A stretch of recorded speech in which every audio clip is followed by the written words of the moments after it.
Hello everyone. This is our project, Project Folio, and in a nutshell, the problem that we try to tackle with this solution is that there is no the programs which are equivalent to MLH Fellowship out there. They always do have the page to showcase probably the organizations that were participating, the projects that were being incorporated in this project, and the students who actually worked on it. Their work was being highlighted on those pages. So we thought, why not we create a solution, a one-stop page in which you could see what the MLH fellows were up to and what all work has been progressed in which all the following projects which were undertaken by the MLH fellowship. So for this purpose, we built the project folio.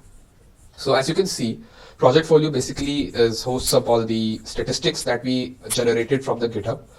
Now for this, we use the GitHub credentials which were provided by Will. So in order to pick up statistics specifically with the organization of MLH Fellowship on GitHub. So this is our home page. So as you can see, these are all the statistics that we garnered we like took out from the API. And this is like a rough template timeline which could be adjusted according to the batches and everything that is being run around.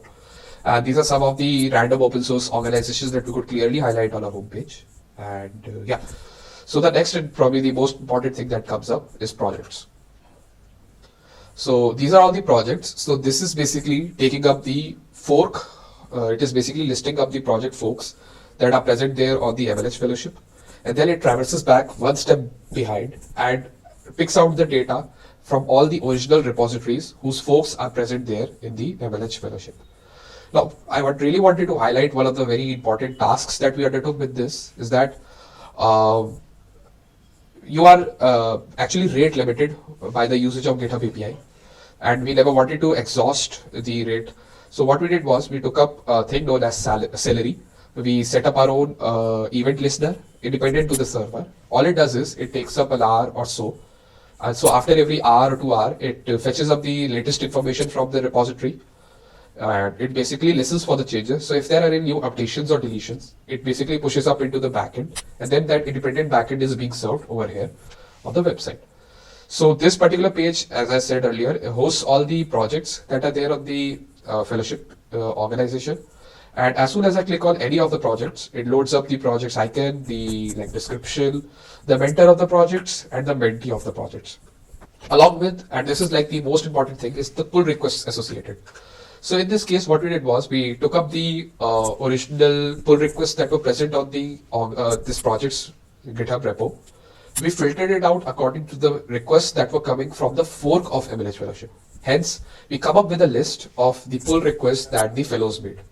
So as you can see, in this way, we can clearly highlight what the people have actually contributed to the project while being a part of MLH Fellowship. So this is the name of the author, the description of the pull request, and you by this you could originally see the commit URL over there. So this is in a nutshell that we did, and the above features and additions that we really wanted to, because again we were very much restricted with what GitHub provides to us.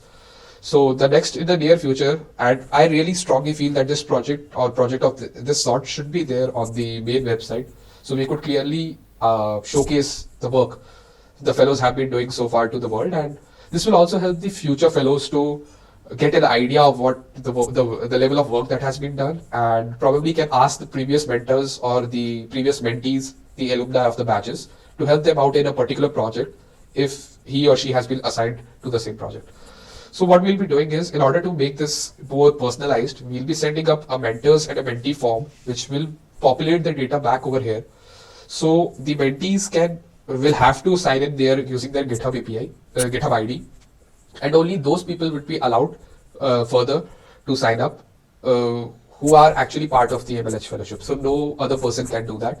And then the organizers or the people who are managing the entire MLH can directly send the mentee form to the required person, and they'll be tagged to this project automatically with a backend. So in this way, we'll be able to generate the tags as well as the batch to that particular mentee is there, and it will then automatically associate their pull request with them and their respective batch as well. So this was in a nutshell that we did with our project.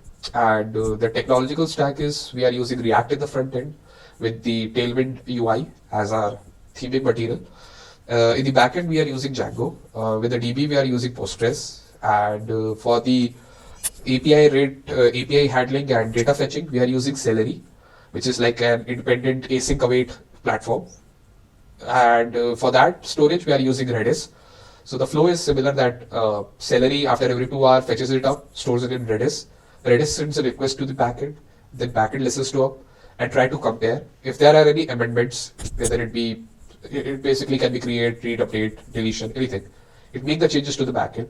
Then the API automatically observes the changes, and then there is this entire re-rendering of that particular component on the web page. And I feel that this particular project or any sort of this project would be a great value addition to the fellowship experience itself. So this is it for our project and our demo. Thank you so much.